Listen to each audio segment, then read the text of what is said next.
අපි සාමාන්‍යයෙන් සාම්ප්‍රදායිකව අපිට නඩුවක් තියෙනවා නම් උසාවියට යන්න සිද්ධ වෙලා තිබ්බේ. නමුත් මේ පනත සම්මත වීමෙන් පසුව මේ රටේ ඉන්න ජනතාවට සාක්ෂි ලබා දීමට තව දුරටත් යම් කිසි නිශ්චිත තත්ත්වයන් යටතේ යාමට අවශ්‍ය වෙන්නේ නැහැ. ඉතින් හරිම සතුටුයි මෙම ප්‍රගතිශීලී තීරණය අපේ ආණ්ඩුව පත් වෙලා මේ මාස 6-7ක් කාල සීමාවක් තුළදී කඩනමින් ලබාගත් නිසා. ඉතින් අදින් පසුව අපේ ජනතාව ඒ අධිකරණ පරිශ්‍රයට යන්නේ නැතුව තමන්ගේ නිවසේ ඉඳන් සාක්ෂි ලබා දීමේ හැකියාව ලබා ගන්නවා. විශේෂයෙන්ම අපේ සහෝදර සහෝදරියෝ ඉන්නවා විදේශගත වෙලා ඔවුන්ට සාක්ෂි ලබා දෙන්න තමන්ගේ නඩුව වෙනුවෙන් පෙනී ඉන්න ලංකාවට එන්න වෙද්දි ලක්ෂ 5-6ක් වියදම් කරන්න වෙනවා. නමුත් විදේශගතව ඉන්න අපේ සහෝදර සහෝදරයන්ට ජනතාවට කියන්න කැමතියි මෙම පනත සම්මත වීමෙන් පසුව ඔබට ලංකාවට පැමිණීමට අවශ්‍ය වෙන්නේ නැහැ. ඔබ ඉන්න රටේ ඉඳන් සාක්ෂිය ලබා දීමට ඔබට අවස්ථාව උදා වෙනවා. ඒ වගේම මෙම පනතේ විශේෂත්වය වෙන්නේ එම සියලුම ප්‍රජාවන් සුබසෙත සැලසෙන විදිහට තමයි මේ නිර්මාණය වෙලා තියෙන්නේ. අපේ ඉන්නවා වැඩිහිටි ප්‍රජාව ඉන්නවා. ඒ වගේම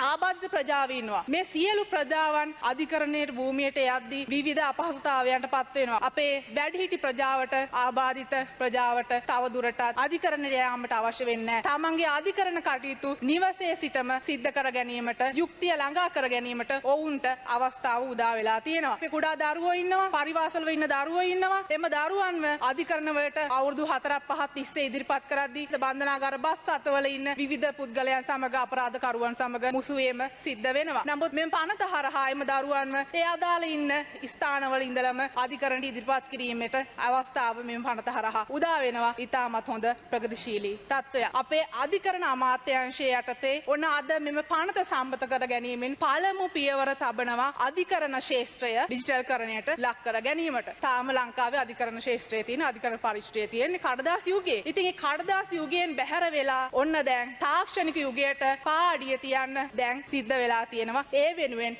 අපි ආණ්ඩුවක් හැටියට අනපනස් සම්මත කරගෙන අවස්ථාව උදා කර දීලා තියෙනවා.